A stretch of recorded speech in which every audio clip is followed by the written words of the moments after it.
Блогермін, депутатпын, менің миллион оқырманым бар, қызметім бар. Ақшаға өте жақсы және жақын болдым, есептейтін барлығын. Масыл ер азаматтарымыздың да қатары өкінішке қарай көбейіп жатыр. Ер адамнан әйел адам егер отбасында көп табатын болса. Әйел адамның тапқан ақшасына қарағанда, ер адамның тапқан ақшасы берекелі болады. Кейбір феминистермен мен үлкен дауға түсуі мүмкін. Баланы да асырап отқан жалғыз басты әкелер бар ғой. Біз ол туралы өкінішке қарай көп айтпаймыз. Әкенің қабағы түгілі ештеңесіне қарамай алимент төлемей жүрген әйелдер де бар. Біз неге оларды шығармаймыз? Алимент төлеші мама. Бұл қаржылық сауатсыздық, білімсіздік пе, әлде жалқаулықтан шығатын дүние ме? Менде дәл қазір осындай кредитім бар. Әкемнің де кейде еңбегін жеп қойған азаматтар болды. 2 рет күйеуге тиседе, 3 рет тиседе менің қызым бақытты болу керек. Келін ешқашан ол отбасыға жақпауы мүмкін. Менің туысқандарым тарапынан бір нәрсе ұнамай жатса, үндемей қоя сал. Жылағым келсе жылап ал. Ішіндегінді шығарып, клубқа кетіп қалуымыз да мүмкін. Қол жуам деп айтпаймын енді. Өзімнің ұлыма тоқшылық дүниені жасағым келмейді. Ережелер жұбайыңызбен келісілген ба? Үлдемен бүлдеге орап, үфілеп, сүфілеп, беттім демейді шынымды айтсам. Мысалға менде доллар емес, елдің бәріне ұнай беретін, мамам балам деген кезде уже көзімден жас бұрқ ете қалды да. Балам жылама, сен жалғыз мен балам емес, сен халықтың баласысың.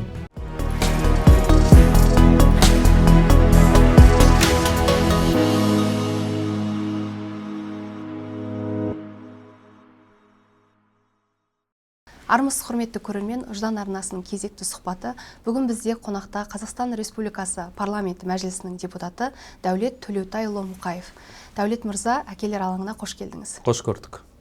Дәулет мырза, сізді сұхбатқа шақырудағы біздің басты мақсатымыз ер азаматтарға деген қазіргі қоғамдағы сіздің көзқарасыңызды білу, халық алдында жүргеннен кейін отбасыңыздағы бала тәрбиесіне байланысты ұстанымдарыңызды білу, және де өзіңізден кейінгі жас буын інілеріңізге және де замандастарыңызға айтар ақыл кеңестеріңізді білу мақсатында шақырып отырмыз. Көп қой ақыл айтады. Енді осы орайда мынандай сұрақ, қазіргі таңдағы қоғамдағы әкелердің жалпы беделі қандай деңгейде деп ойлайсыз? Енді кейде мынау гендерлік теңдік дейміз де, сол мәселені көтерген сайын кейде осы ерлер, әкелердің өмірі бір көлеңкеде кейде тасада қалып жатыр ма деп ойлап қалам мысалға. Өткенде ана мен бала орталығына барсам, енді бала шағасын бәрін қарап жүрген азаматтарымыз бар, аналары бар, әкелері бар. Бірақ мен айтам да, ана мен бала орталығында неге ата-ана мен бала орталығы? Немесе ана, әке, бала орталығы деген мына жердегі ер азаматтың үлесі қайда деген секілді, яғни неге оны да жазып қоймайды деп. Бұл бір қарағанда орысша айтқанда мелочь, ұсақ түйек нәрсе. Бірақ бұның барлығы осындай ұсақ түйектерден басталады негізі. Өйткені біз көшеде де, жарнамада да мысалға әйел мен баланы ғана көре беретін болсақ, ол саналы түрде психологиялық тұрғыдан көзге ер азаматтар көрінбегеннен кейін, ер азаматтар да ананы көріп жүріп, оқып жүріп, жауапкершілік бізде жоқ екен ғой деген нәрсе қалыптасады. Мысалға мен сіздерге бір қызық айтайын, 2017 жылдары мен Балапан арнасында продюсер болдым арнада. Сол кезде кешкі сағат 10-10:30 кезде Балапан арнасы жабылатын. Сол кезде әлди-әлдиді айтып, бір клип түсіріп, соны қарасам бір күні әлди-әлдиде анасы бар, баласын көтеріп жатады. Одан кейін әже бар, бірақ еркек жоқ, әкесі жоқ. Мен айтамда қайда мынау болмайды бұндай нәрсе. Өйткені не? Көрдіңіз бе, жаңағы нәрсе ғой. Оны көріп өскен кішкентай ер азаматтарда ол ойлайды сосын, ана баланы тек қана әйел адам тәрбиелеу керек қой, әже тәрбиелеу керек қой, шешесі тәрбиелеу керек қой, әйел тәрбиелеу керек деген нәрсе де қалыптасады да, жайлап жауапкершілік деген нәрсе азая бастайды. Көрдіңіз бе? Ал кейін не болады? Мен айтам, бұл дұрыс емес. Сөйтіп жаңадан клип түсіріп, ол жерде баланы бағып жатқан күйеуі бар, әйелі бар, баланы ұйықтатады, бірге сондай бір тату отбасыны көрсетті. Көрдіңіз бе? Бұның барлығы түптеп келген кезде негізі идеология. Мысалға мен енді өз отбасым айтатын болсам, үйдің үлкен ұлымын, одан кейін менен кейін қарындасым бар. 2 адамбыз. Енді ата-анамның тәрбиесі қалай бізде? Мысалға, біз әлі күнге дейін әкенің қабағынан қорқамыз. Әкем не айтып жатады екен?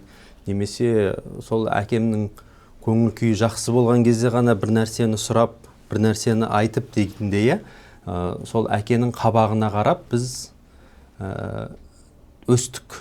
Қазір қарайсың, әкенің қабағы түгілі ештеңесіне қарамай, одан кейін мынау ұялы телефонға мысалға телмірген жастарымыз, бала шаға өте көп. Енді оның барлығы менің түсінігімде ол тәрбие тал бесіктен дейді. Немесе отбасы шағын мемлекет дейміз, сол шағын мемлекеттегі татулық, ауызбіршілік болу керек.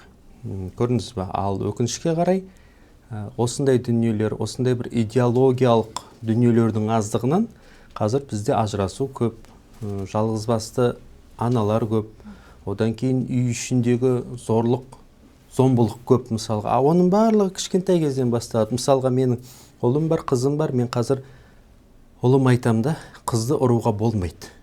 Анау кейде әпкесімен, кейде өзінің қарындасымен бір нәрсеге таласып қалады, сол кезде итеріп қалады. Мен келемді айтам, Жантөре олай болмайды.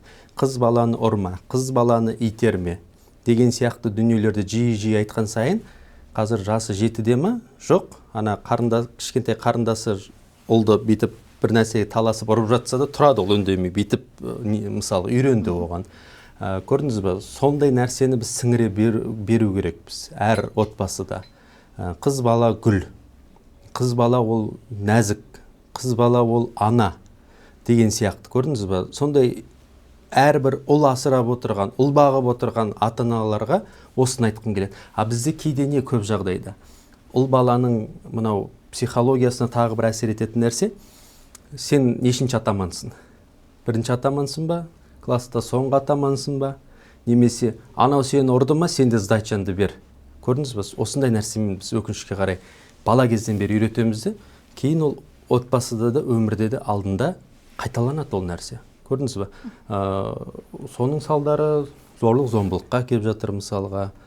Соның салдары қаншама ажырасу, соның салдарынан қаншама бір нандай масыл қоғам, масыл ер азаматтарымыздың да қатары өкінішке қарай көбейіп жатыр. Біз керісінше ер адамды жоғары қою керекпіз. Солардың жаңағы деңгейін өсіру керекпіз. Мен айтайын енді, кейбір әйел азаматтары ренжімесін, қаншама адамға отбасылық, қаржылық сауат бағдар беріп жүрмін ғой. Әйел адамның тапқан ақшасына қарағанда, ер адамның тапқан ақшасы берекелі болады. Көрдіңіз бе? Ол кейбір феминистермен мен үлкен дауға түсуі мүмкін. Бірақ бұл психологиялық тұрғыдан да, ғылыми тұрғыдан да толығымен дәлелденген процесс. Сондықтан мен айтадым, енді отбасы болған кезде ақша менікі, сенікі емес, барлығы ортақ жинайтын болса, отбасында бір мақсатқа жету болады ғой. Көлігін алады, үйін алады, кәсібін бастайды деген сияқты. Көрдіңіз бе? Сондықтан да бұл жерде енді отбасына ақшаға қарай кетіп баратырмыз ғой жаңа әңгіме. Бұл жерде енді мынандай да болу керек. Әйел адамның ақшасы, тапқан ақшасы өзіне, ер адамның тапқан ақшасы ол отбасына деген нәрсе болу керек. Бұндай идеология, бұндай тәрбие болмағаннан кейін де, Құдай сақтасын, екі отбасы ажырасып кеткен кезде, бір отбасы екі жаққа ажырасқан кезде, алимент мәселесі туындайды қазір. Алименттен қашады, алимент бергісі келмейді. Мысалға, миллион табатын адамдар бар. Ол алады да айлығын тек 85 мың ғана қалдырады да, соның 25% қанша? 25 мың теңгесін ғана баласына береді. Ол ойлайды, баласына емес, әйелге беріп жатырмын деп. Бірақ әйелге емес қой, өзінің ұрпағына, өзінің баласына береді алименттен. Жалтаратын көп ер азаматтарымыз бар. Ал оның барлығы айналып келгенде жауапкершілік деген ұғымның жоқтығынан. Сосын кейбір енелер бар. Мүмкін аналар дейтін шығармыз, мамалар. Ішіме сыйған қыз, сыртқа да сыяды, неше бай, сондай мен сөзі де естігем кәдімгідей мысалға. 2 рет күйеуге тиседі, 3 рет тиседі менің қызым бақытты болу керек деп. Жоқ, бұның барлығы сол отбасылық институт, үйдегі тәрбие дұрыс болу керек деп өзім ойлаймын, менің түсінігімде. Ал бұл жердегі енді көп нәрселер айтылып жатыр ғой, жеке-жеке тоқталайықшы. Мысалға жаңағы қаржылық жағдайға алатын болсақ, ер адамнан әйел адам егер отбасында көп табатын болса, бұл оның отбасындағы жаңа беделіне әсер ете ме? Ақша деген көп нәрсеге әсер етеді. Кім ақша көп табады, сол беделді болады. Келісетін болсаңыз. Кімнің ақшасы көп, қоғамда да солай. Өмірдің ол заңдылығы солай. Ол адаммен бәрібір санасады, ол адамнан бір нәрсе сұрап жатады, ол адамды сыйлайды бәрібір де, ол адамнан бір нәрсе күтеді қоғам. Мысалға, ақшасы бар адам мүмкін мына жерге жол салады, мүмкін мына жерге демеуші болады деген секілді, иә. Ал енді өзі қарызға батып жүрген адам, ақшасы жоқ адамнан кім не күтеді? Одан ештеңе күтпейді. Сондықтан да мен үнемі айтамын, сіз өмірге бір-ақ рет келесіз ба? Жақсы нәрсені көру керек, жақсылыққа ұмтылу керек, жақсы нәрсенің дәмін тату керек, жақсы жерлерде қыдыру керек. Сіз өмірге бір-ақ рет келесіз. Мысалға, тіпті байыса қазақ байысын деген дүниені де мен өз елімізде жүріп ұрандатам, мысалға, иә. Ал жаңағы отбасы мәселесіне келген кезде бәрібір де кімнің ақшасы көп, соның сөзі жүреді ол көп жағдайда. Мысалға, бар, осы мен қаржылық сауат деп енді үлкен аудиторияға 7-8 жыл болып қалды ғой айтып жүргеніме. Неше түрлі отбасыны кездестірдім. Менің тіпті ерлерге арналған қаржылық сауат деген сабағым да бар. Сол кезде де мен айтам, еркектер, сендер әйелдеріне қарағанда көбірек ақша табуға тырысыңдар. Сенің әйел, мысалға, отбасылық табыстарың 100 мың теңге болса, соның 51 мың теңгесін жоқ дегенде сен тап, әйелің 49 мың теңге тапсын деген секілді. Сондықтан да дәл осы қаржыға келген тұста, ақшаны үйде кім табу керек деген тұста, ер адам көбірек табу керек деп өзім есептеймін. Ал әйел адам сол ер азамат тапқан ақшасын дұрыс ұқсатып, дұрыс жаратып, соның берекесін қашырмау керек қой, тапқан ақшаның. Енді қаржылық жаңа бұл жерде мынандай сөз бар да, ер азаматтың басына не келіп не кетпейді деп, кейбір жерлерде солай аз тауып қалған, жұмысы кейде болмай қалған, ақтап алып жатады. Бұл қаржылық сауатсыздық, жаңа білімсіздік пе, әлде жалқаулықтан шығатын дүние ме? Жоқ, енді бұны мен жалқаулықта деп айта алмаймын, ол сауатсыздықта деп айту қиын. Біз бұны тағдыр деп қабылдау керек шығармыз. Мысалға, мен өзімнің отбасымды айтатын болсам, әкем өте қарапайым адам. Ол тіпті жетім өскен десем де болады. Өйткені ата-анасынан ерте айырылған, 4-ші сыныптары, кейін әжесінің қолында болды, 6-7 баламен ағайындылары қалды дегендей. Бұл жерде енді әкем жалқау болды деп айта алмаймын.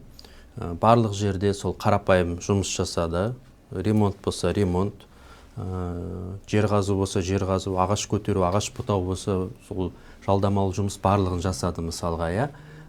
Бұл жердегі мен ойлаймын, адалдықта, адал қызмет етуде, қандай жағдай болмасын, сол әкемнің де кейде еңбегін жеп қойған азаматтар болды. Ақшасын бермей қояды, талай үйіне бар. Мен кішкентай бала кездемін, сол кезде мен әкем айтатын, жарайды енді бермесе не істеймін, Құдайдан қайтсын. Мен алдынан шықпаса да сенің алдынан шықсыншы осы нәрселердің барлығы дейтін. Кейін енді ойлаймын, сол бір әкемнің ойы, әкемнің дұғасы қабыл болды ма деп мысалға. Анамда да солай, анам медбике болатын, өткен жылы ауырып марқұм болды. Сол кезде біз Семейде жер үйде тұрамыз ғой. Сонда көршілердің бәріне тегін не салады, укол салады, система қояды. Соны кейде мен есепке, ақшаға өте жақсы және жақын болдым, есептейтін барлығын. Тіпті мен мектеп оқушы кезінде мен көрші балаларға сабақ беріп, математикадан сабақ беріп, тапсырмаларын ақша табатын мен 4-ші сыныптан бастап. Ал енді менің ата-анам міне әлі күнге дейін кейде сол тегін дүниелерін жасайды ғой, мысалға, көрдіңіз, ол тәртіп солай, мүмкін кеңес өкіметінің несі болды, тәрбиесі соның бәрі әсер етеді ғой. Нарықтық экономика ол кісі бейімделмеген, жарайды, ол да жақсы. Сонда мен анам айтам ғой, мам, сіз неге ақша алмайсыз? Күн 10 күн сайын барып жүрсіз. Қойшы, көрші ғой, қалай ақша аласың, қалай сұрайсың? Мен айтам, хотя бы жоқ деген 50 теңге 100 теңгені алмайсыз ба?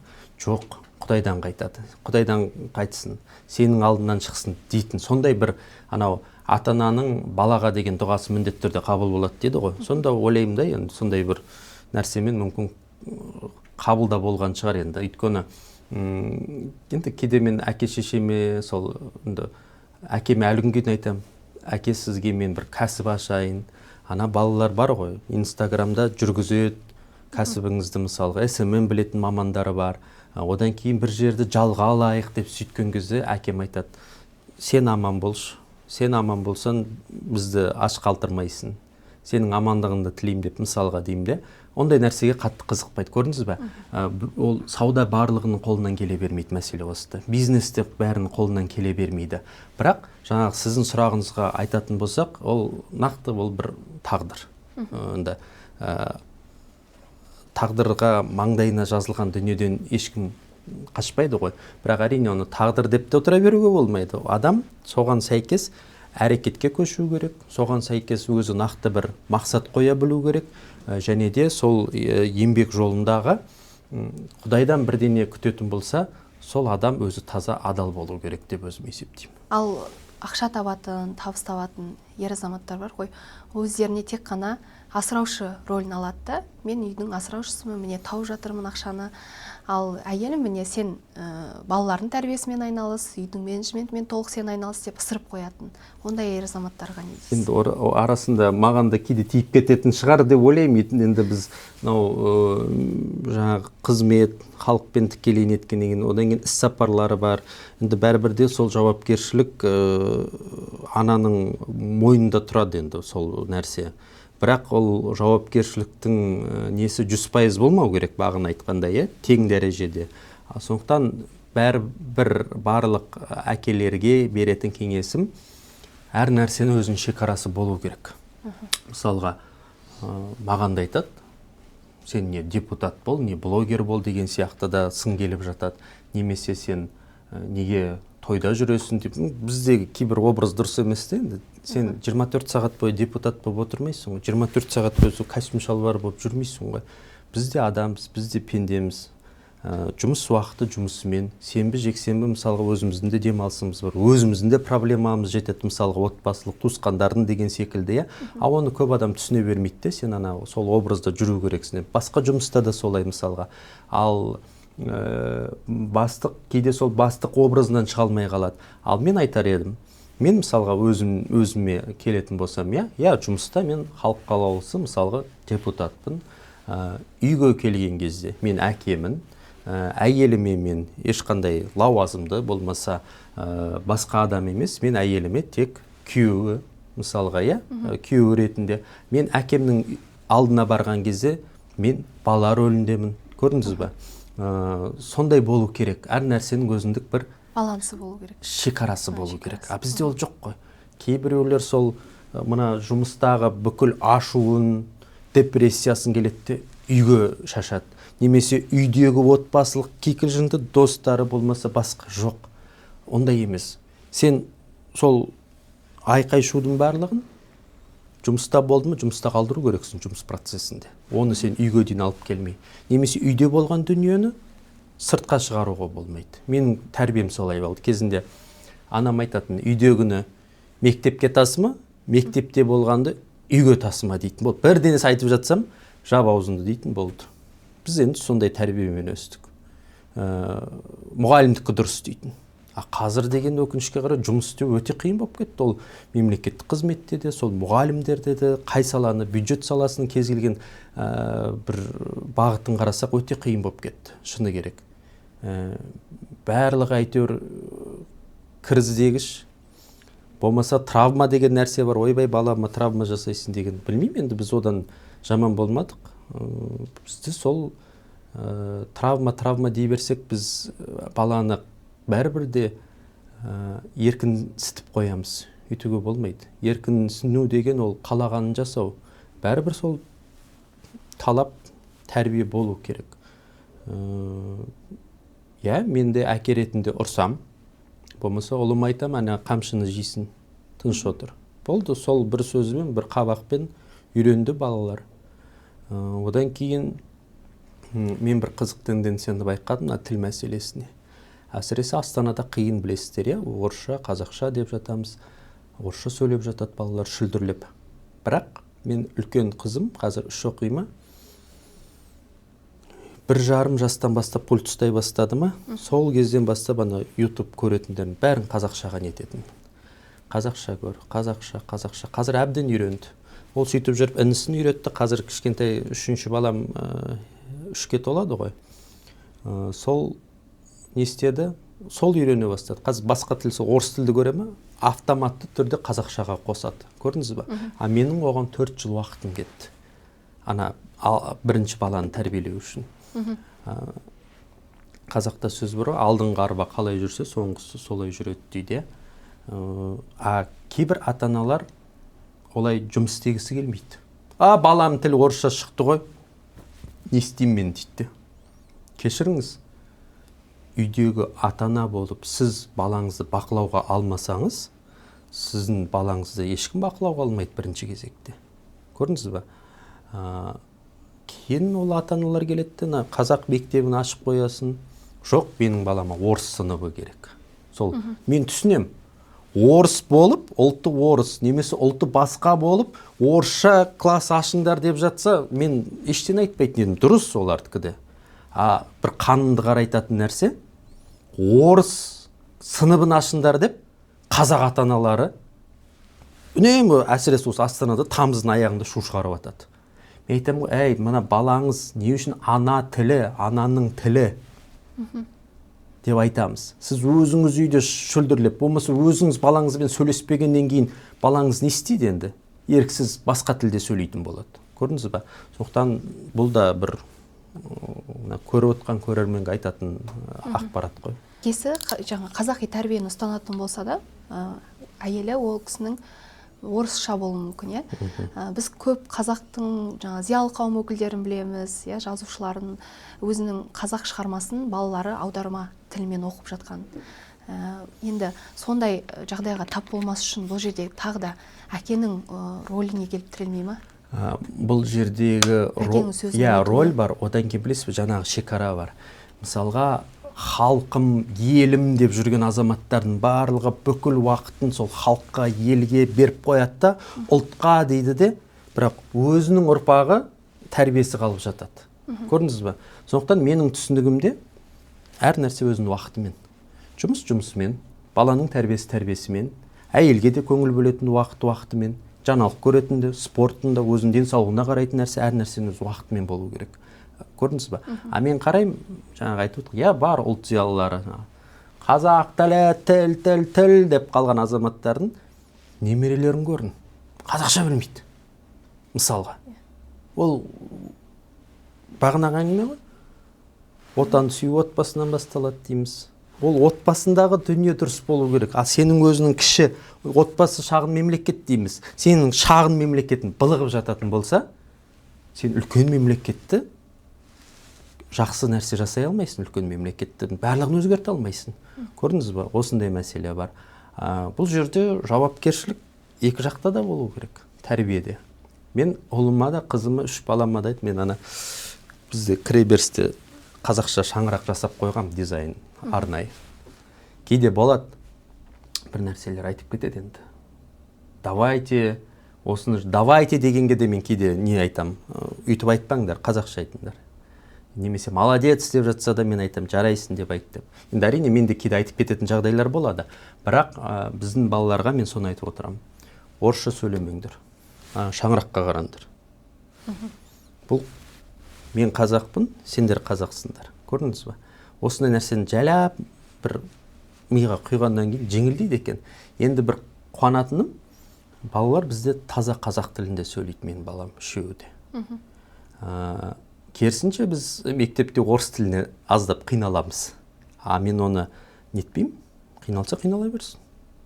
Өзінің тілін жақсы білу керек, өзінің тілінен сүю керек. Бұл жердегі менің нем жапондық методика. Жапонияда қалай? 5-ші сыныпқа дейін балаға ешқандай өзге тілмен шүлдірлетіп миын ашытпайды. Тек қана өзінің жапон тілін ғана береді, болды. 5-ші сыныптан бастап қана бала өзге тілге оқуға рұқсат етілген. Тура сол секілді сол немен мен де жасағалы жатырмын. яғни қызым бұйырса 5-ші сыныпқа келгеннен бастап мен оған айтамын, орыс тілін оқы, ағылшын тілін оқы, керек пе Қытай тілінде оқы деген сияқты талаптарды жайлап қоя бастаймын. Қазір менің бір ғана сұрайтыным, 3 оқитын, 1 оқитын баламнан қазақ тілінде сөйлеп болды. Қазақ тілінде оқы. Енді ол жағынан қатты бір не емес. Өйткені біздің бала ауылға жиі барады, одан кейін нағашы апатасына барады, иә. Одан бөлек сол біздің туған туысқандардың да бала шағалары бәрі сол қазақ тілді орта болғаннан кейін қатты бір не жоқ. Кейде болады, олар ойнап жүреді. Әке, мына бала орысша көп сөйлейді дейді. Сосын мен ол болады көшеде емес, балаларын ана дворда дейді, аулада ойнап жүрген балаларға, қазақша сөйлеңдер деп мен де айтып отырам. Олар мені жаттап алған, мені көреді бәрі. Ассалаумағалейкум, саламатсыз, қазақша сөйлейді, бір шекарадан өткен құсап. Таможнядан, кеденнен өткендей. Сосын бүйтіп қарайым, бір 20 метр деген қайтадан орыс тілінде шүлдірлей бастайды. Қазақтың балалары. Көрдіңіз бе? Соған кейде бір қиналасын да, қынжыласын. Бірақ әрбір ата-ана осылай баласына қазақша оқы, қазақша сөйле, қазақша дүниені көр, қазақша кітап оқимыз деп отырса, ол бала сіңсет, фундамент, яғни іргетасы мықты болады да сол нәрсенің. Көрдіңіз бе? Сол енді бізде де сондай бір тәрбиемен өстік. Әйтпесе көп айтады ғой, семейде ойбай орыстар. Мен мысалға студент болып Алматыға келген кезде мен бәрі айтатын, сен Шымкенттенсің ба, тілің сондай не деп, енді арасында кейде сай-сейді де қосып жүретінмін ғой. Сол кезде бәрі айтатын, мен айтам, жоқ, Семейденсің бе? Семейде бәрі орысша сөйлемей ме деп. Мен айтам, жоқ, Семей керісінше ұлылардың мекені, Абайдың мекені болғаннан кейін осылай сөйлейміз деймін ғой. Өзіміздің балаларымыздың қазақ болып, қазақша сөйлегеніне қуанатын күнге жеттік десеңізші. Енді бұл жерде мынандай нәрсе шығады ғой, сіз жаңағы бастама көтергендеріңізді білеміз, жаңа ұлттық киіммен балалардың жаңағы жұбайыңыз бар, балаларға тігіп, оқушылар сыныптастарына киім тігіп апарып сол киюді әдетке айналдырып, қазір білуімше сол көп мектептерде сондай бір күнде ұлттық киімге арнап жүр. Трендке айналды, иә.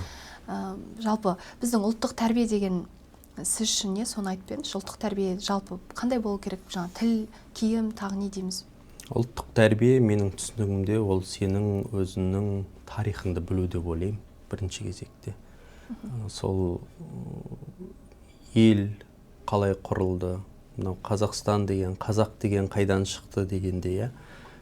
Одан кейін сол сенің жеті атаң, руын, бұл жерде руға бөліну емес.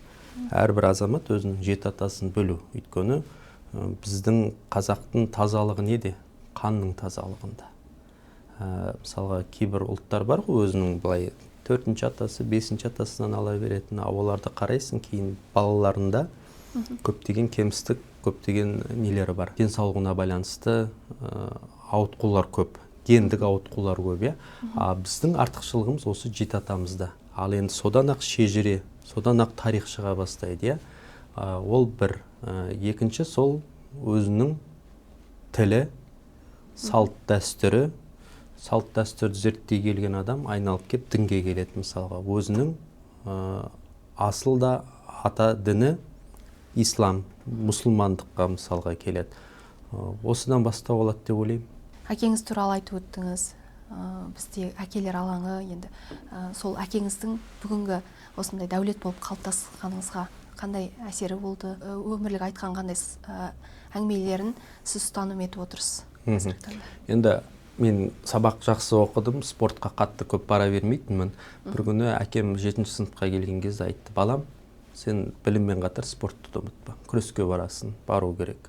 Бұл ертең өзіне керек болады, өзіңді қорғау үшін. Бұл жерде жарысқа қатысып бір чемпион, Қазақстанның чемпион, әлем чемпион емес. Бұл ер бала болғаннан кейін кез келген жағдайда өз-өзіңді қорғайтын сәттер болу керек деді. Содан не керек?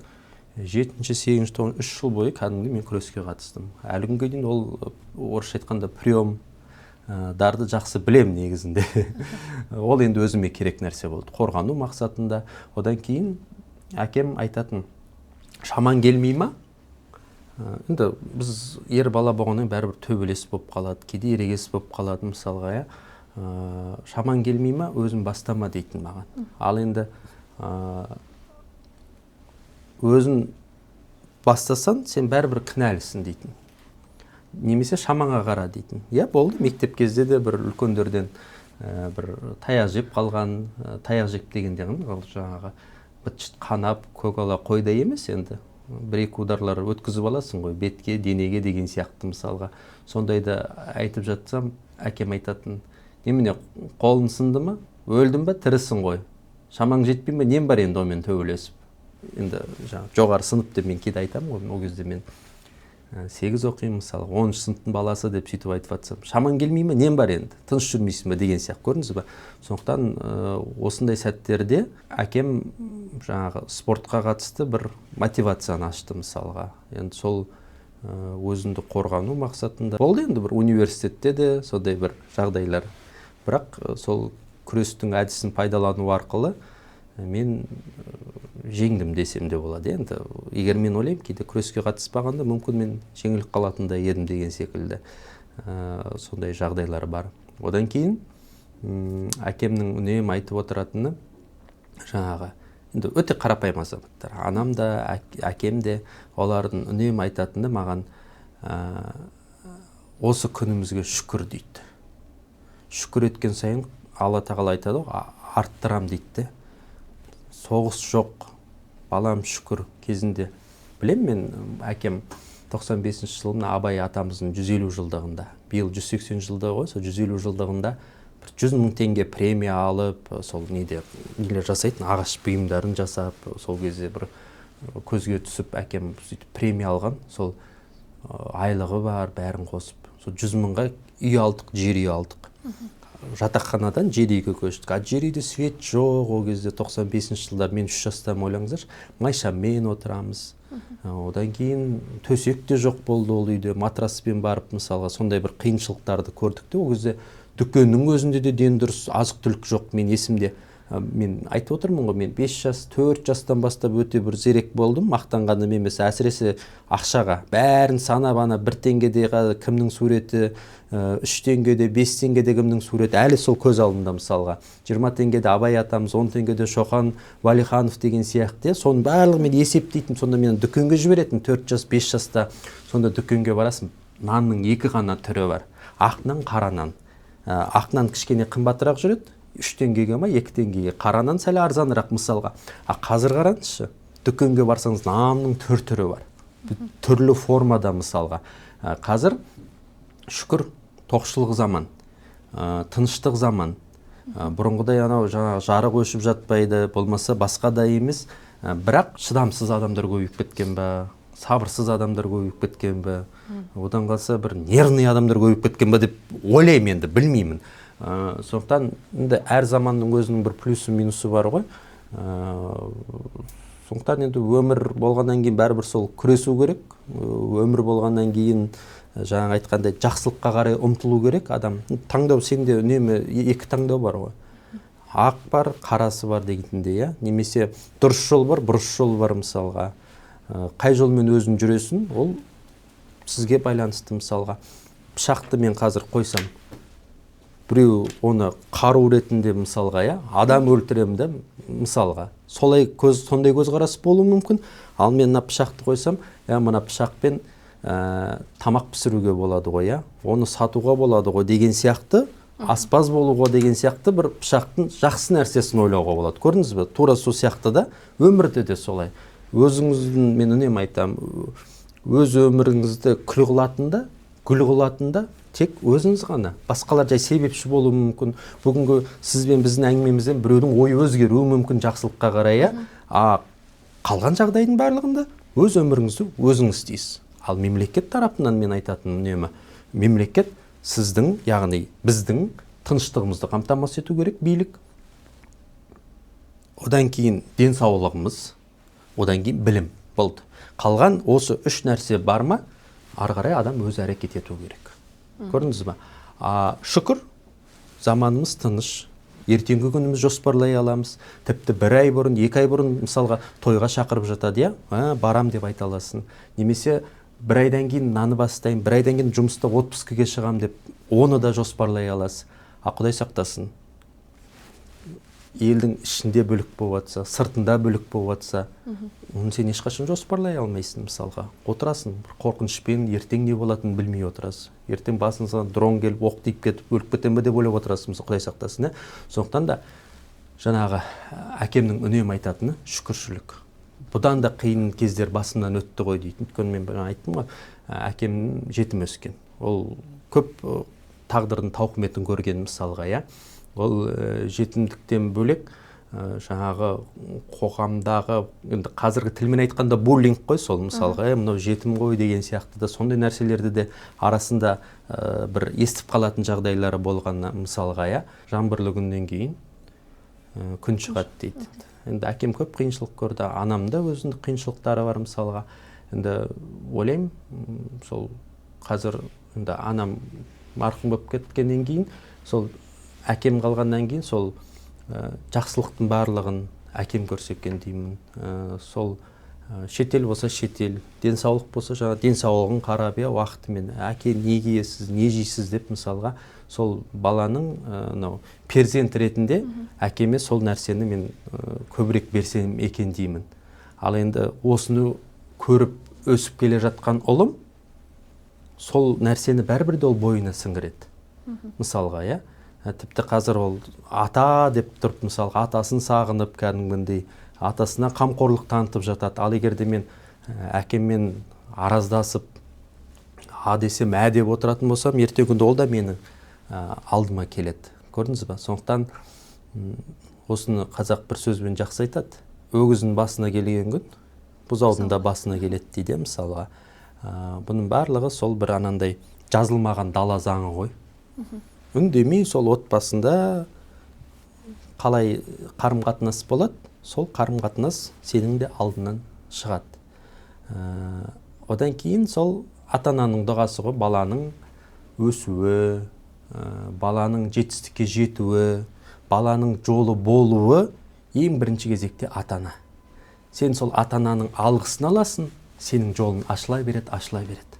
Құдай сақтасын, ата-ананың қарғысын аласың, немесе ата-ана бір жоқ деп бір батасын бермей жатқан нәрсе, ол бәрібір де оңбайды ол нәрсе. Біз сол нәрсені түсіну керекпіз. Өйткені сөздің күші бар, сөздің киесі бар, сөздің энергиясы бар да. Көп адам оны түсіне бермейді. Сондықтан да мен айтатын едім, мына подкастты көріп отқан азаматтарға, ең бірінші кезекте ата-ананың алғысын алыңыздар. Енді әкеңіздің сіздің көз алдыңызда сондай абыройлы әке ретінде жаңағы үлкен тұлға болып қалыптасуына, сіздің енді ананың да үлкен рөлі бар ғой. Ана мен әке өзі егіз ұғым. Әкеңіз туралы айтқан жерде анаңызды айтпай кетуге болмас. Анаңыз туралы айтыңызшы, сіздің мен бір оқыған кезде жаңағы ол кісінің жаңағы айтып отырсыз ғой, дұғасы дегендей, халықтың азаматы болып халықтан алғыс ал деген болған екен. Енді халықтың азаматы болғаныңызды көріп кетті анаңыз. Өстіп жылатып аласыздар ғой сіздер. Мен ешқандай бір сұхбатқа келген кезде осы бір мен үшін өте нәзік, енді сағынасың, әлі бір жыл болған жоқ, иә. Өткенде де бір сұхбатқа барып солай бір жоқ деген кезде де бір ана туралы айтқан кезде бәрібір адамның жүрегі елжіремей қоймайды енді. Бәрібір де жаңа сіз айтқандай еске алмаса да болмайды деп ойлаймын енді. Сол анам бір қазір оны қоштасу сәті дейтін шығар, енді ол кезде қимайсың ғой, сол ауруханада жатқан кезде соңғы сәттерінде анам балам деп маған өзі бірден оның алдында енді мамам ауырып жатқан кезде мен бүйтемін ғой, мама мықты болыңыз, давайте, нетпеңіз, берілмеңіз деп, оны WhatsApp-қа да неше түрлі аудио жіберіп, мотивация беріп, күш жинаңыз деп сөйтіп нетемін ғой. Бірақ дәл сол күні бір не болды, бір ерекше бір анандай 2 ай жүрдім ғой енді больницада бүйтіп бір, одан кейін туысқандар да шыға бастады. Енді анамның диагнозын бүйтіп айтқан жоқпын. Өйткені дәрігерлер айтты, бұның последствиясы кішкене қиындау, арты осындай енді өлім дегендей, енді тікелей айтпаса да соған енді өзім бүйтіп нетіп жүрем. Бірақ туысқандар келеді де, сен неге шетелге апармайсың, неге ол жерде жата береді, неге? Мен шетел профессорлардан да консультация аламын, олар айтады, жоқ, сол анаңыздың қасында болыңыз деген сияқты. Соңғы күн ғой, сол қайтыс болардың алдында бір 10 сағат қалғанда дейтін шығар мүмкін, иә. 8 сағат қалғанда, 8-10 сағат қалғанда соңғы көрген балам деп. Сон сөйтіп едім мен енді бүкіл анау нем бәрі бүйтіп мықты болып жүрген дүниенің барлығы анам балам деген кезде уже бітті. Мен баланың образына түсіп, мама деп жаңағы келші деп қолымнан ұстап жатыр да. Мама, мен қолымды сезесіз бе? Иә. Как раз реанимацияда жатқан кезі ғой. Содан кейін мен саған ризамын деп бірден қолымды алады да мама. Қолымнан сүйіп жатыр ше. Мен саған ризамын, балам, разымын ғой, мен осылай ақ сүт беріп деп нетіп жатыр. Сосын мен айтам, мама, жоқ, мен сізді сүйуім керек деп, мен маманы бүйтіп анашым деп, мам деп құшақтап, басынан сипап атсам, қайтадан нетеді. Мен жылап жатырмын енді ол кезде, өйткені 2 ай бойы менде бір не жиналып қалды да, сондай бір, өйткені мен келем, мен мықты болу керекпін, мен анамның алдында да, отбасымның алдында да, бала шағаның алдында да мен жыламау керекпін деп, мен туысқандардың алдында мықты. Бірақ дәл сол кезде мамам балам деген кезде уже анау көзімнен жас бұрқ ете қалды да. Соны мен қайтадан қолымнан алады да, балам, мен саған разымын бала, ризамын мен саған деп нетіп жатыр ғой. Сосын мамаға мен жылап жатырмын сол кезде, мама айтады да, балам, жылама, сен жалғыз мен балам емес, сен халықтың баласысың, ауырып қаласың ертең, ана 3 балаға дұрыстап жақсылап қара деп сондай бір нетіп жатыр. Сосын тұрамда қайтадан маманы құшақтаймын, ол мені құшақтап, сондай бір не болды да.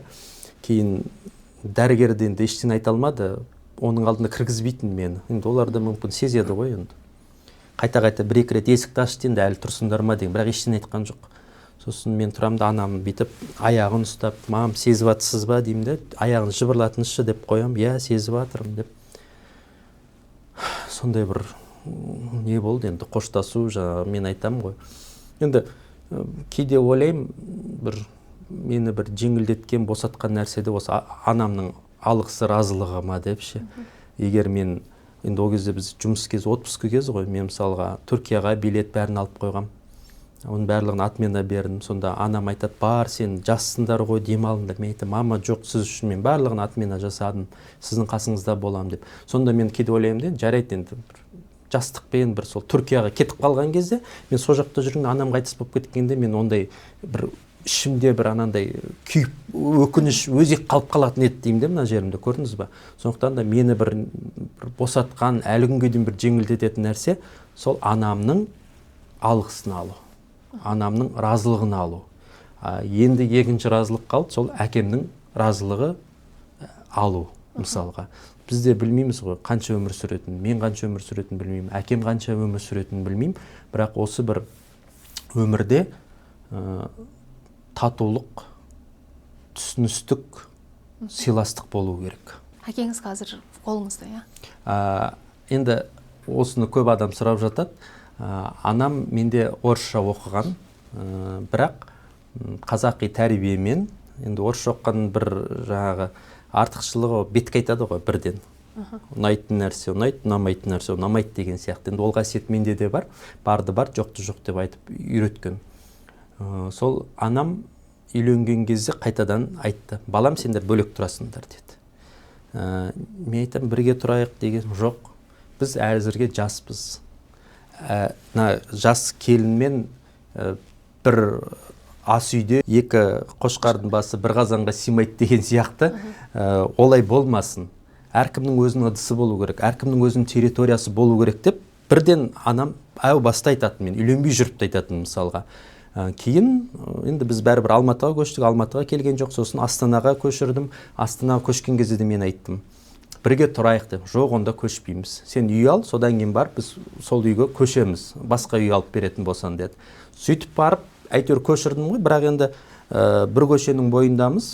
Арамыздағы көше былайша айтқанда 2-ақ үй ғой, ешқандай не жоқ. Бізде бала шаға барлығымыз келіп кетіп сөйтіп жүреміз. Енді әкемде ол нәрсеге үйреніп қалды. Одан бөлек жаңа айттым, туған қарындасым деп, одан бөлек тағы да 2 қарындасым бізбен бірге тұрады, 3. Ол қыз болғаннан кейін де олардың да енді жаңа айтқандай өзінің шекарасы, өзінің несі бар. Мен кішкене отбасыда андай тәрбиеге бәріне мән беремін. Енді олар да мені көп нетпейді, ұрсады деген сияқты оймен. Папаммен тұра берейік дейді. Иә, мен әйтпесе мен өзім қалаймын ол нәрсенің барлығын бірге тұрайық деп. Өйткені әрине маған да айтады кейде, тіпті анам тірі кезде де айтатын, сен үйдің жалғыз ұлысың, неге бірге тұрмайды дейтін мысалға. Енді қазір анам кетіп қалды, оны да айтады, неге сен әкенің қасында тұрмайды деген сияқты да кейде жазып кететін әлеуметтік желіде өте жақсы санайтын азаматтарымыз бар да. Бірақ ол өзінің таңдауы ғой енді. Мен не істеймін, оны қинап алып келмеймін ғой. Бастысы өзінің баспанасы бар, бастысы бізге жақын, бала шаға барлығы араласып тұрады. Кейде біздің үйден тамақ ішеміз, кейде ана үйден тамақ іше саламыз. 5 минуттық қана жол ғой арамыз. Сондықтан ол проблема емес деп ойлаймын. Ол жаңағы сол айналып келгенде менің анамның көрегендігі. Өйткені келет хаттар, сол ене мен келін арасындағы дау өте көп. Көрдіңіз ба? Одан кейін ең қиын нәрсе, мынау ене мен келін арасында дау пайда болған кезде ер адамға қиын болады. Ер адамның сол бағына айтқандай бір авторитеті болмаса, еркектің өзі ез болатын болса, ана ене мен келін арасында еркекті езіле береді өкінішке қарай. Әйелін жақтайын десе, бар ғой, подкаблук деп айтады. Шешесін жақтайтын болса, бұл әлі мамсик дейді. Көрдіңіз бе? Бұл осы жердегі көпір өте қиын. Бірақ мен бір нәрсені айтқым келеді.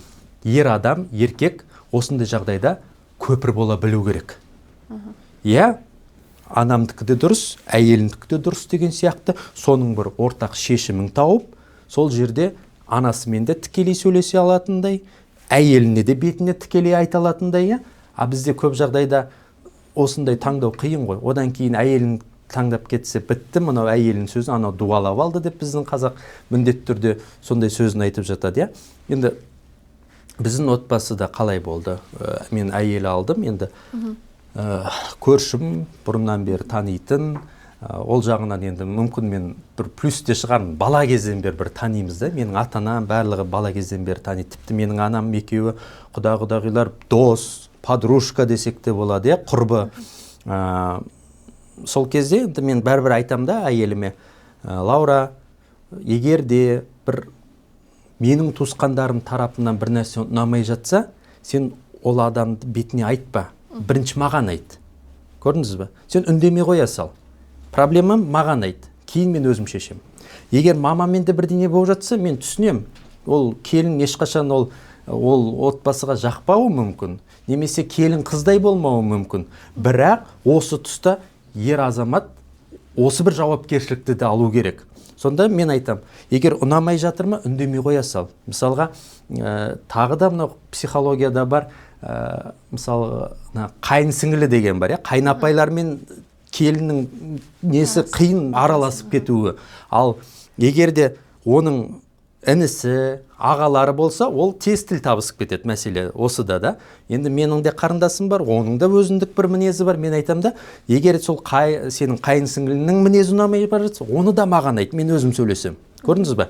Біз әу баста осы нәрсені шешкеннен кейін өмір сүру жеңіл. Аллаға шүкір, биыл 10 жыл, осы 10 жылда сол енем дейтіндей, қайын сіңілі дейтіндей бір проблема туындаған жоқ, ұрыс керіс болған жоқ, Аллаға шүкір. Өйткені ол әу баста осылай нүктесі қойылып, қалай жүзеге асу керек, система ғой енді, жүйе. Сол жүйе қалды. Сондықтан керісінше қазір менің қарындасым екеуі құрбы сияқты, анам да құрбы сияқты болды мысалға. Әйелім әлі күнге дейін менің анамды еске алады, әлі күнге дейін жылап алады, менен көп жылайды ол кейде мысалға. Көрдіңіз бе? Бұның барлығы сағыныш, оның барлығы сол сыйластық, үлкенді құрметтеу. Бірақ жаңағындай мәселеде ер адам мықты болу керек, ер адам көпірі мықты болу керек. Ол келіп былай айтады, біз өз қазақ қандай ғой, бір нәрсені айтқан кезде кейде қосып айтып жібереді. Ол одан кейін қосып, тағы бір нәрсені қосқан кезде нағыз отбасылық дау пайда болады. Сондықтан барлық нәрсенің сол бағанағы айтқандай шекарасы ғой, шекарасы болу керек. Еркек пен әйелдің өзінде де бір шекарасы болу керек. Үйдегі жанжал пайда болмас үшін. Мысалға бар, енді киім алам деуі мүмкін әйел адам, иә, жақсы, оған ақша бересіз немесе өзі де жаратады. Бірақ ол киім алғаннан кейін сен қандай киім алдың? Ағын алдың ба, көгін алдың ба? Ананы қайдан алдың? Қандай іш киім алдың деп те сұрайтын ер азаматтар болады. Ол менің түсінігімде, ол сен сол әйелдің территориясына көбірек кіріп жатырсың деген сөз. Үйтуге болмайды. Немесе әйел адамға да қатысты сондай дүние. Еркектің де өзінің территориясы, баланың да, ата ененің де. Өзі мынандай нәрсе ғой, мысалы Қазақстан 5 мемлекетпен шектес жатыр, дұрыс па? Сіз келесіз де бірден Ресейге кіріп кетсеңіз, Өзбекстанға кіріп кетсеңіз не болады? Атыс басталады, солай ғой? Тура сол секілді әр адамның өзінің шекарасы бар. Тура сол секілді жаңағы шекарада келіп, мына жақтан ата ене кіріп кететін болса, мына жақтан қайын жұрт кіріп кетсе, қайын сіңлі кіріп кететін болса, не болады? Отбасыда жанжал болады. Көрдіңіз бе? Мысал қарапайым. Сондықтан осы бір шекара мықты болу керек. Барлығын ер азамат реттеп отыру керек дейсіз ғой. Ер азамат дегенде де андай ғой,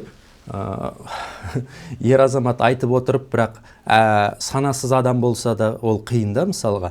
Немесе санасыз еркек болса да ол қиын. Енді барлық отбасының барлығы менің ұстаным сияқты емес қой. Мысалға, алкогольді ішімдіктер ішетін отбасылар да бар. Немесе жаңағы ақша таппай жататын да отбасылар бар. Немесе еркегі ақша тауып жатса да әйелі бүкіл ақшаны жаратып, қарыз алып, тіпті лудаман әйелдерді де мен кездестірген, маған хат жазады мысалға. Көрдіңіз бе, ол өмір болғаннан кейін ағы да қарасы да жүреді, идеальный адам болмайды.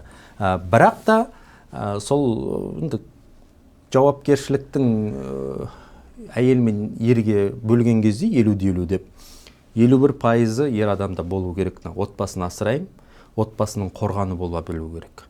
Ал енді ол өз отбасын қорғаны бола білмесе, ол өзін өзі асырай білмесе, қалай бала шағасын асырайды? Қалай отбасы болады? Мынандай нәрсені айтыңызшы, ер азаматтарға мысалға көп енді жауапкершілікті біздің енді қоғам көп жүктейміз ғой, жаңағы айтып отқан әңгімеңізде де перзент ретіндегі парызы бар, жауапкершілігі бар, әке ретіндегі жауапкершілігі, жұбай ретінде, одан бөлек қоғам алдындағы жауапкершілігі.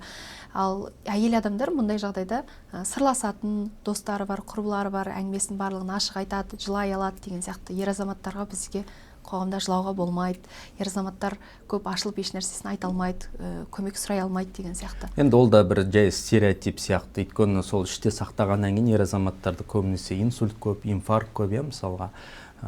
Ол да жайлап стереотип. Мен айтам, бар менде де таныстарым мысалға кейде проблемасы, мен айтам, жылағың келсе жылап ал. Ішіндегінді шығар, ішінде қалып кетпеу керек деймін, мысалға. Мен де кейде бір анамды сағынған сәттерде көз жасым сығып алатын кездері болады. Енді ол адам робот емес қой, бәрібір де. Ол айту керек, сол жаңағы мүмкін ер азаматтардың бір арнайы клубтары да жаңағындай пікір талас, мысалға өздерінің баратын ортасы да болу керек деп өзім есептеймін. Енді сол жауапкершіліктің менде не үшін кейін бүйтіп ойлап қарасам, қайтадан андай екен. Анамның тәрбиесінде анам айтатын: сол әйелді алатын сен, мысалға. Ертең күні оны асырайтын да сен. Ол маған 7-9 сыныптарда да айтатын да, мысалға. Әйел алсаң ертең күні өзің бағасын, біз емес. Ол сенің әйелің, ол сенің таңдауың. Көрдіңіз бе? Мен үнемі айтам, ол сенің таңдауың ба? Таңдауға, өз таңдауына жалып жасауға болмайды. Орыстар айтады, грех жаловаться дейді ғой. Болды, ол өзін саналы түрде таңдадың, болды, қалған ұнамайтын нәрсені қоғамда қабылдау деген бар психологияда. Болды, қабылдайсың өмір болғаннан кейін. Сөйтіп, өмір бейтіп жалғаса береді, мысалға. Сонда анам айтатын да, мысалы, ертең күні бала шағанды да бағатын сен, біз емес. Сондықтан дұрыс қызды таңда, дұрыс әйел алу керексің деген сияқты сондай ақылдарды бала кезден бері сіңіретін. Қазақ болсын, қазақи тәрбие көрген болсын дегеннен кейін бар, ол миына сіңіп қалғаннан кейін андай өзге ұлттың қызын іздемейсің. Болмаса жаңағы бір ашық-шашық киінген адамды да іздемейсің танысқан кезде деймін де, мысалы, көрдіңіз бе? Сондықтан бұның барлығы жаңағы айтқандай бүйтіп бір жазылмаған заң ғой, жайлап миға сіңетін дүниелер. Бала тәрбиесіне келейікші, сіз 2 қызыңыз, 1 ұлыңыз бар. Сіздің әлеуметтік желідегі жаңағы бейнелеріңізді көріп отырсақ, қыздарыңызды жақсы ойнатып, оларды еркелетіп жатасыз. Ал әңгімеңізде айтып өттіңіз, балаңызға жаңағы қамшыны көрсетемін деп. Бұл жердегі ұл бала мен қыз баланың тәрбиесіндегі айырмашылық Енді мен ұл бала кішкене мықты болсын деймін бәрібір. Оны үлдемен бүлдеге орап, үфілеп, сүфілеп неткім келмейді шынымды айтсам. Мен мысалға да тіпті ұлыма айтам, көке, мына көлік мен өзім алған көлігім, сенің көлігің емес. Сен кейінде осыны көлік алу үшін сабақ жақсы оқу керексің, жақсы ақша табу керексің, жақсы жерде жұмыс істеу керексің деп әлі күн қазірден бастап сондай әңгімелерді айтамын мен бір оқитын балама. Ол түсіну керек, мына үй болсын, көлік болсын, ақша болсын, ол әкесінікі екенін. Сөз бар ғой, атаның малы балаға мал емес дейді мысалға. Менде де сол тәрбие. Мен айтам, балам, ертең күні бізде қазақта тағы бір жақсы сөз бар. Осы бүкіл тәрбиенің барлығын кейде біз шетелден іздеп жатамыз, жоқ. Өзімізде бар, өзімізде солмен жүрсек, ешкім кем болмайды. Ұлды дейді, тоқшылық құртады. Қызды жоқшылық құртады дейді. Көрдіңіз бе? Сондықтан да мен мына өзімнің ұлыма тоқшылық дүниені жасағым келмейді. Ал қыздарыма керісінше жоқшылық дүниені жасағым келмейді. Керісінше мен оларға енді үшеуіне де тең қарайсың. Менің махаббатым үш балаға да бірдей. Бірақ ер бала мықты болса екен деймін. Өмірдің бір қиындықтарына сынып кетпесе екен деймін. Өйткені бағанағы айтқан жауапкершілік қой сол келе жатқан, иә. Қыз бала не ол? Нәзік. Ол гүл, ол мен үшін білмеймін, әкеге қыз бала бәрібір жақын болады, генді де әкеден алады негізі қыз бала. Ұл бала ол анасынан алады, ол ғылыми түрде дәлелденген нәрсе. Қыздарыма сол гүл беруге тырысам, үйренсін сол нәрсені. Ертеңгі күні күйеуі болғанда да, жігіті болғанда да гүл берсін мысалға. Сондай дүниені біз кішкене нәзіктікті, сол сыйлауды үйрену керек біз мысалы. Анау әрбір ұлды бағып қағып отырған атана осындай тәрбиемен өсірсе, үйде зорлық зомбылық, ұрыс керіс, айқай шу деген болмайды. Ұл баланы мен сол спортқа да апарам, інісі апарады, кейде атасымен барады. Күреске де сол күреске қатысады. Жаңа айттым, атасы мен кезінде апарған, сол жақсы көреді күрестегі нәрсені. Сөйтіп оны нетеді, тасиды, жүзуге апарады мысалға, сабағында оқытамыз. Біз балалардың уақытын телефон, гаджет болмаса басқа нәрсеге әуестен кетпес үшін уақытын да дұрыс пайдалану керек. Менің бір қуанатын нәрсем, біздің балаларда не жоқ? Телефонға деген тәуелділік жоқ. 20 минут ұстайды, 30 минут, сосын балам телефонды бер десең, бере салады. Өздерінде әлі телефон жоқ. Мен балаларым айтқам, қызым айтқам, сен 4-ші сынып бітір, 5-ші сыныпқа көшкен кезде ғана телефон ұстайсың. Ұлыма да сөйтіп айтам. 3-ші балама да сөйтіп айтам. Жүйе, тәртіп, тәрбие. Айтпесе бар, сыныптастардың бәрі телефон ұстайды. Айтады, әке, мен телефон ұстағым келмейді. Айтам, жоқ, қызым, 5-ші сыныптан кейін. Өйткені не? Ол да телефонды былай қарайсың жақсы құрал, былай қарайсың жаман құрал. Бағанағы пышақтың мысалындай. Қалай пайдаланасың, мәселе осы да. Сондай бір өзіміздің үйдің ішкі бір ережелері бар. Ол ережелер жаңа жұбайыңызбен келісілген бе?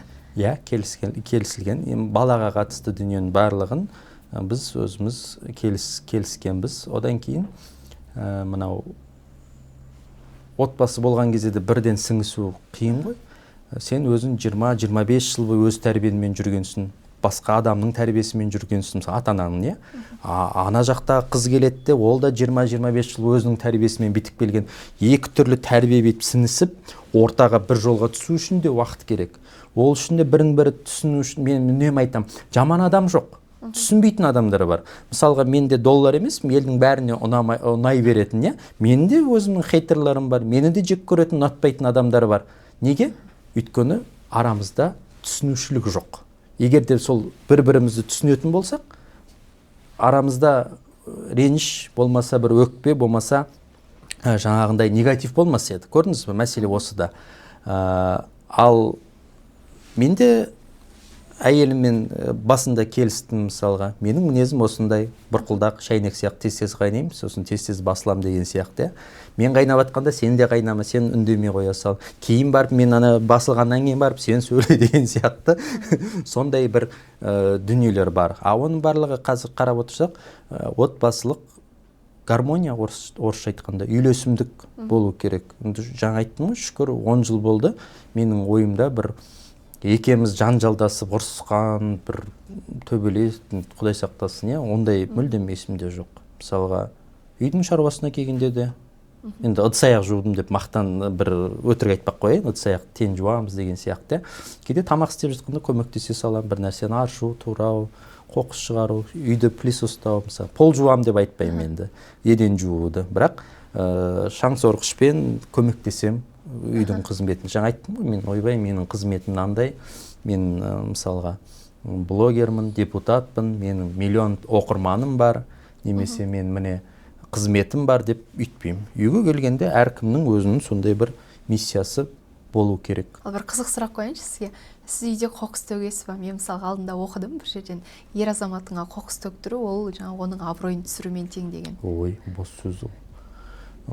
Қоқыс төгеміз, мен жаңа айттым, інім тұрады деп, көбінесе ол төгеді. Бірақ менің алдымда қоқыс жағытып, болмаса әйелім шығып бара жатқан айтады, мынаны төгу керек десе, төгесің. Ода тұрған ештеңе жоқ. Ол сонда кім төгеді? Сонда ер адам төксе, әйел төгу керек дейді. Жоқ, керісінше әйел төкпеу керек. Менің түсінігімде. Сондықтан бұл жерде қоқыс болсын, жер үйлер бар, от жағу болсын, ағаш бұтау деген нәрсенің барлығы ол ер адамның мойнындағы дүние ғой, ауыр жұмыстардың барлығы. Әйел адамға өзі 5 килограммнан артық көтеруге болмайтын шығар. Көтермейді біздің әйел. Мен де көтерткізбеймін мысалға. Енді сондай бір жазылмаған заң, бұл арамыздағы түсінушілік, бір ауыр нәрсеге көтеріп жатсам, әкел мен көтерем, мен болмаса, ол оған да үйренді. Біз ана сауда үйлеріне барамыз ғой, үйге азық түлік алуға. Сол кезде килограммдап ала береді, мен жүрем қасында грузчик болып, мысалы бәрін көтеріп алып бүйтіп дегендей. Талқыланбайтын нәрсе негізінде. Сен қоқыс төк, мен қоқыс төк деп, кейде оның жолында шұғыл төгу керек болатын болса, мен жұмыста болса мені күтіп отырмайды ғой. Үйді жинау керек, қоқысты өзі-ақ төге салады. Білмеймін, бізде қоқыста сен төк, мен төк деген нәрсе жоқ екен. Яғни бір отбасының өсу үшін, өркендеу үшін ондай мәселелер сен мен деген әңгімелер айтылмау керек. Болмау керек. Айтып отырмын ғой. Мысалға, әйел адам ауырып жатуы мүмкін. Ауырып жатса не істейсің сен? Мен балаларға тамақ істей берем өзім. Үйді де жинай берем, төсекті де жинай салам, ыдыс аяқты да керек болса жуа салам, бірақ енді көп жуа бермеймін, шынымды айтайын. Өйткені оны әйелім өзі жуады ол нәрседе. Болмаса кейде тапсырыс береміз, мысалға тамаққа дайын тағамды үйге доставка дейді, ол мысалға жеткізумен. Бірақ енді сондай бір қиын жағдайлар болса, отырмайсың ғой, сенің жұмысың деген секілді. Одан бөлек бізде сол жазылмаған не бар, жұмыс уақыты менде 6-6:20-дай жұмыстан шығып, үйге келгенше 7-7:20 болғанда, сағат 7:30-да тамақ істелініп тұру керек. Дастархан жайылып тұру керек деген сияқты. Бұл да бір біздің анам сөйтетін менің мысалға. Одан кейін анам отырып, бала кезде, бізде мектепте оқыдық, ой, ана жарысқа бару керек, ана бір ақша керек, ана бір нені алып берші дейміз. Әкенің қарны тоймай, ештен айтпаңдар дейтін болды. Сондан тамақ ішіп отырып, әкеміздің қалауын қарап отыратынымызды, кейін барып қарны тойып, сөйлей бастап, әңгіме айтып, әзілдерін айта бастаған кезде ғана айтамыз. Пап, маған 100 теңге керек еді, 200 теңге керек еді. Ол кезде сондай ғой, сұмма қазір 100 теңге, 200 теңге ешкім сұрамайды. Кемінде 1000 теңге сұрайды кішкентай мектеп оқушыларының өзі. Солай, сонда қалыптасқан. Қазір де сол нәрсе бізде бар сияқты. Өйткені енді кейде байқаймын, әйелім өзі шеше алатын дүниелер болса да, әкем білет, әкен айтсын, әкен қалай айтады, солай болады деп балаларым айтып отырады. Бұл да сол тәрбие ғой. Ол әйел адамның даналығы болу керек. Әйел адам сол өзі түсініп, ер адамды жоғары қойып отыр. Көрдіңіз ба? Әйтпесе өзі де шеше алады. Өзі де айта алады, болды анаған барасың, бармайсың. Жоқ деген сияқты, немесе я деп. Бірақ сол ана балалар үйде отырып, әкені күту үшін, әкем не айтады? Сол әкемнің аузына қарау үшін бұл да бір жазылмаған тәрбиенің бір құралы. Әкең айтады, әкең шешеді деген кезде, көрдің бе? Үйдегі ер азаматтың авторитеттілігін көрсетеді. Әйтпесе өзі де шеше алады ол нәрсені, өзі де біледі жауабын. Бірақ маған келеді, ал ол нәрсенің барлығын мен киімді шешемін, үй киімін кием, тамақ ішіп отырам, содан кейін барып ал не болды, не істедіңдер деген кезде айтылатын әңгімелерде әке анда барайықшы, әке мынаны алып берші, мынаны нетші, бүйтші сөйтші деген нәрселер. Ал арнайы белгіленген отбасылық күндеріңіз бар ма? Жоқ. Сенбі жексенбіге қалдырамыз көп жағдайда. Бірақ ойбай мына күні бүйту керек, мына күні бізде бір театрға барамыз, мына күні киноға барамыз деген жоқ. Бізде дәл осы жағдайға келгенде кішкене демократия. Отырып ұйқы келмесе біз әйеліміз екеуміз клубқа кетіп қалуымыз да мүмкін. Киноға да кетіп қалуымыз мүмкін түнгі сеансқа. Немесе кафеге кетіп қалуымыз мүмкін, ресторанға кетіп қалуымыз мүмкін. Бізде андай бір не жоқ. Кейбір отбасыларға бар. Мысалға айтады, жексенбі күні бізде таңғы ас деп жатады. Кафеге барамыз міндетті түрде таңғы сағат 8-де деген сияқты. Бізде ондай жоқ, өйткені керісінше мен сенбі, күнде таңертең жұмысқа тұрасың, сосын сенбі күндері керісінше ұйықтағың келеді. Жексенбі күні біз 11-лерде, 12-лерде кейде оянатын сәттері болады мысалға. Ал жаңа баған айтып кеттіңіз ғой, мен үйленбестен бұрын алдын ала айтып алдым, мен мынандаймын, мынандай адаммын деген сияқты.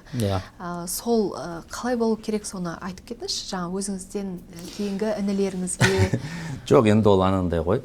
Мысалға мен кейбір отбасыларды білем, 30 жыл бірге тұрып, ажырасқан, 20 жыл тұрып, мен оның мінезін түсінбеппін дейді. Мен оны дұрыс танымаппын деп жатады. Ал енді сол дұрыс таныту үшін барлығы ашып алу керек қой. Мен мынандай адаммын, сен осындай адамсың. Мысалға, тіпті менің бір танысымда болды. Қызбен жүріп, сосын үйленіп алғаннан кейін ана қыздың атынан 5 кредит шығады. 5 кредит, соның екеуі просрочка болып кеткен, ай сайынғы несі 458 мың мысалға, я. Онысы 3 жыл, 5 жыл, сонда үйде сондай бір не пайда бола бастады танысымда. Ол айтады, бұл қатынның бір нәрсесін білгенде алмайтын едім, не мынау мысалға, я, көрдіңіз, оның барлығы ұрыс керіс сондай не ғой. Ал егер де басын ашып алса, я, сен мен жақсы көресің, мен де сен жақсы көрем, я. Одан кейін бірақ менде дәл қазір осындай кредитім бар. Ай сайын дегетім болса, жігітті ойланатын еді ғой. Кейін соның бәрін біліп барып алып жатса, ода да жауапкершілік күшейетін еді. Я, мен оны жақсы көріп тұрмын, бәріне көзім жұмам, бірақ ертең осы кредиттен құтыламыз деген сен. Оны айтпаған. Көрдіңіз бе? Сөйтіп жанжалдасып, соңы ол ажырасуға баратын фактілердің бірі де мысалға. Сондықтан барлығы ашық болу керек сияқты. Тура сол секілді лудаман еркектері бар өте көп қазір қоғамда, айтпайды.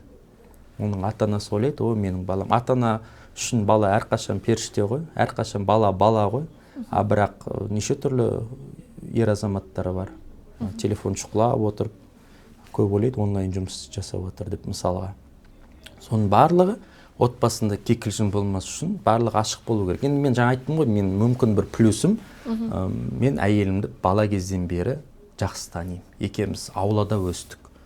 Оның ағасы, туған ағасы, менің қазір қайнағам, екеуміз дос болдық. Екеуміз құрдаспыз 92 жылға.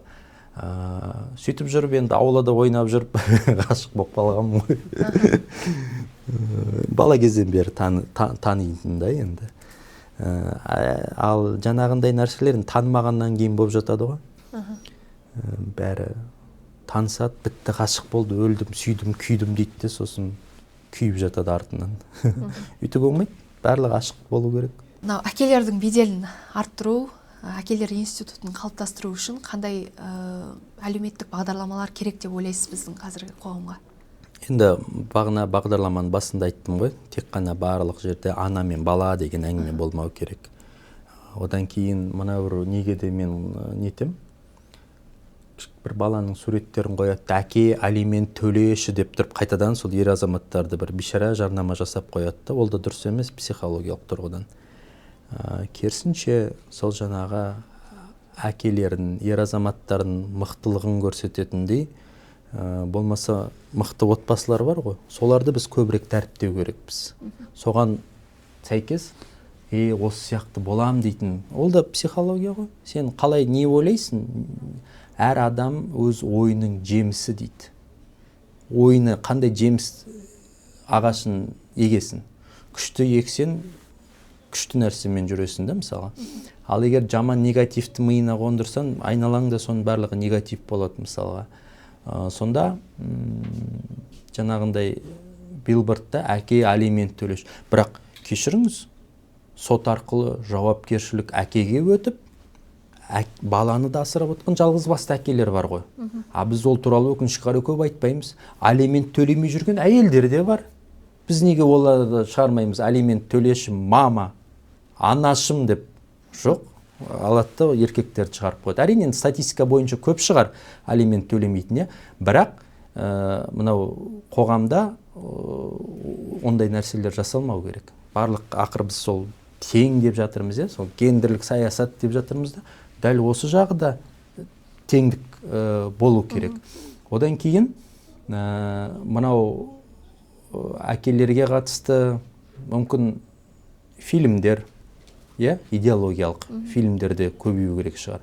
Бізде қазір фильмдердің барлығы кішкене комедия болып кетті ғой. Сондықтан әкелердің рөлін арттыратын. Одан кейін енді сол қазір бар, енді мектепте әкелер кеңесі дегендер қалыптасып жатыр, әкелер одағы деп жатады. Сол мектептегі өзі белсенді әкелер жиналып, сондайлар да болу керек. Өйткені ата-аналар жиналысы деген кезде бала ортақ па, тек әйелдер ғана отырады, 99-95%, екі-ақ еркек отырады, ол да дұрыс емес. Сондықтан сол баланың да тәртіп тәрбиесіне екі жақта да жауапкершілік болу керек. Сонда ғана біз мынау отбасы деген институтты қалыптастыра аламыз. Ол сол барлық ұрпақтар сабақтасты ғой. Ата, бала, немере деген сияқты. Солай болу керек ол. Қазақстандағы барлық ер азаматтарға, әкелерге үндеу жасайтын мүмкіндігіңіз болса, не айтар едіңіз? Әр адам бақытты болуға лайық. Әр адам өзінің бақыты үшін күресе білу керек. Өмір бір-ақ рет келеді. Ал өмірді мәнді ету, сәнді ету, ол тек қана сенің қолында дер едім. Дәулет мырза, келіп уақыт бөліп, қонақ болып келгеніңіз үшін рахмет. Тұшымды әңгімеңіз үшін рахмет, сізге көп-көп алғысымызды білдіреміз. Жақсы. Құрметті көрермен, осымен сұхбатымыз аяқталды. Біздің арнамызға жазылып, лайк басып, пікір жазуды ұмытпаңыздар.